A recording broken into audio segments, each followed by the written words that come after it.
Hello, namaste friends. Welcome to my channel. This is Arjun. So ಬನ್ನಿ ನಾಳೆ market ಯಾವ ಕಡೆ ಮೂವ್ ಆಗುತ್ತೆ ಅಂತ ನೋಡೋಣ. ಸೊ ಆಸ್ ಆಫ್ ನಾನು ಬ್ಯಾಂಕ್ ನಿಫ್ಟಿನ ನೋಡ್ತಾ ಇದ್ದೀನಿ and one day time frame ಅಲ್ಲಿ ನೋಡೋದಾದ್ರೆ so if it is in one day time frame so market continuously last 2 days ಇಂದ ಬೀಳ್ತಾ ಇದೆ. ಸೊ ನಿನ್ನೆ ಬಿದ್ದಿರೋದು because of budget effect actually.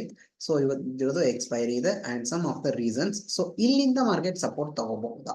ಯಾವ ಪಾಯಿಂಟ್ ಇಂದ ರಿವರ್ಸಲ್ ಆಗಿದೆ? 50,780 ಇಂದ ರಿವರ್ಸಲ್ ಆಗಿದೆ. Okay, so daily time frame candle ಅಲ್ಲಿ ನನಗೆ ಏನು ಕ್ಲಾರಿಫಿಕೇಶನ್ ಸಿಗ್ತಾ ಇಲ್ಲ.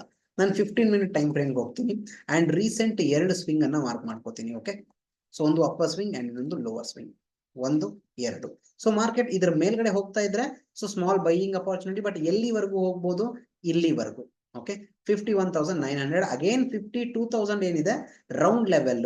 ಸೊ ಇದು ಆಸ್ ಅ ರೆಸಿಸ್ಟೆನ್ಸ್ ಆಗಿ ವರ್ಕ್ ಆಗೋ ಚಾನ್ಸಸ್ ಇರುತ್ತೆ. ಓಕೆ, ಸೊ 51,500 ಅನ್ನ ಬ್ರೇಕ್ ಮಾಡಿದ್ರೆ again 51,500 is a round level also. So ಇವತ್ತು ಕೂಡ ಸೇಮ್ ಲೆವೆಲ್ಗೆ ರೆಸ್ಪೆಕ್ಟ್ ಮಾಡಿದೆ. ಸೊ ಬ್ಯಾಂಕ್ ನಿಫ್ಟಿಲಿ 500 ಅಂಡ್ 1000 ಲೆವೆಲ್ಸ್ ಗಳು ತುಂಬಾ ಇಂಪಾರ್ಟೆಂಟ್ ಆಗಿ ವರ್ಕ್ ಆಗುತ್ತೆ. ಇಲ್ಲಿ ನೋಡಿ, ಸೊ 51,000 ಇಂದ ಸಪೋರ್ಟ್ ತಗೊಂಡಿದೆ ಅಂಡ್ 51,500 ಇಂದ ರೆಸಿಸ್ಟೆನ್ಸ್ ಆಗಿ ವರ್ಕ್ ಆಗಿದೆ. ಎರಡು ಕಡೆ ರೆಸ್ಪೆಕ್ಟ್ ಮಾಡಿದೆ ಅಂಡ್ ನಾಳೆಗೆ ಮೇ ಬಿ 51,500 ಬ್ರೇಕ್ ಆದ್ರೆ 52,000 ವರೆಗೂ ಹೋಗೋ ಚಾನ್ಸಸ್ ಇರುತ್ತೆ. ಅಗೇನ್ 51,000 ಬ್ರೇಕ್ ಆಗ್ಬೇಕು ಅಂದ್ರೆ ಮಾರ್ಕೆಟ್ ತುಂಬಾ ಗ್ಯಾಪ್ ಡೌನ್ ಓಪನ್ ಆಗ್ಬೇಕು, 200 ಇಂದ 300 ಪಾಯಿಂಟ್ ಗ್ಯಾಪ್ ಡೌನ್ ಓಪನ್ ಆಗಿ. ಸೊ ಇಲ್ಲಿ ಮಾರ್ಕೆಟ್ ಟೈಮ್ ಸ್ಪೆಂಡ್ ಮಾಡಬೇಕು. ಸೊ ಟೈಮ್ ಸ್ಪೆಂಡ್ ಮಾಡಿ ಇದ್ರ ಕೆಳಗಡೆ ಹೋದಾಗ ನಾವು ಸೆಲ್ಲಿಂಗ್ ಅಪಾರ್ಚುನಿಟಿಯನ್ನ ಹುಡುಕ್ಬೋದು, ಇಲ್ಲ ಅಂದ್ರೆ ಇಲ್ಲ. ಸೊ ನಾಳೆಗೆ buying opportunity, market gap up open ಆಯ್ತು ಅಥವಾ ಫ್ಲಾಟ್ ಓಪನ್ ಆಗಿ ಬ್ರೇಕ್ ಆಯ್ತು ಅಂದ್ರೆ, ಗ್ಯಾಪ್ ಡೌನ್ ಓಪನ್ ಆಯ್ತು ಅಂದ್ರೆ ಸೆಲ್ಲಿಂಗ್ ಅಪಾರ್ಚುನಿಟಿಗಳನ್ನ ನಾವು ಹುಡುಕೋಬಹುದು. ಸೊ ಡೈರೆಕ್ಟ್ಲಿ ಸೆಲ್ಲಿಂಗ್ ಇರೋದು 51,000 ನಿಯರ್ ಅಂದ್ರೆ ಬಿಲೋ ಅಂತ ಹೇಳ್ಬಹುದು ನಾವು.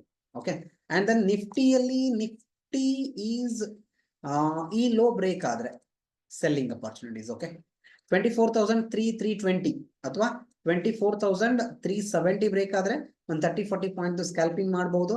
ಅಕಸ್ಮಾತ್ ಹೈ ಬ್ರೇಕ್ ಆದ್ರೆ ಸ್ಲೋ ಅಂಡ್ ಸ್ಟಡಿ ಇಲ್ಲಿ ಸಸ್ಟೈನ್ ಆಗಬೇಕು. ಸಸ್ಟೈನ್ ಆಗಿ ಹೈ ಬ್ರೇಕ್ ಆದ್ರೆ ಈಸಿಲಿ ಇಲ್ಲಿವರೆಗೂ ಹೋಗೋ ಚಾನ್ಸಸ್ ಇರುತ್ತೆ. ಒಂದು 50-60 ಪಾಯಿಂಟ್ ನಾವು ಕ್ಯಾಪ್ಚರ್ ಮಾಡಬಹುದು. ಬಟ್ ಈ ಲೆವೆಲ್ ಇಂದ ಮಾರ್ಕೆಟ್ ತುಂಬಾ ಶಾರ್ಪ್ ಆಗಿ ಬಿದ್ದಿರೋ ಕಾರಣ ಅಗೇನ್ ಈ level second time also as a resistance ಆಗಿ ವರ್ಕ್ ಆಗೋ ಚಾನ್ಸಸ್ ಇದೆ. ಯಾವ ಲೆವೆಲ್? 24,550, 24,500 ಇಂದ ಹಿಡ್ಕೊಂಡು 550 ಯಲ್ಲಿರೋ ಈ ರೇಂಜ್ ಆಸ್ ಅ ರೆಸಿಸ್ಟೆನ್ಸ್ ಆಗಿ ವರ್ಕ್ ಆಗೋ ಚಾನ್ಸಸ್ ಇದೆ. ಸೊ ಈ ಲೋ ಬ್ರೇಕ್ ಆದ್ರೆ ಸೆಲ್ಲಿಂಗ್ ಅಪಾರ್ಚುನಿಟೀಸ್, ಹೈ ಬ್ರೇಕ್ ಆದ್ರೆ buying, but only for scalping. Done. So as of now that's it. Thank you and by.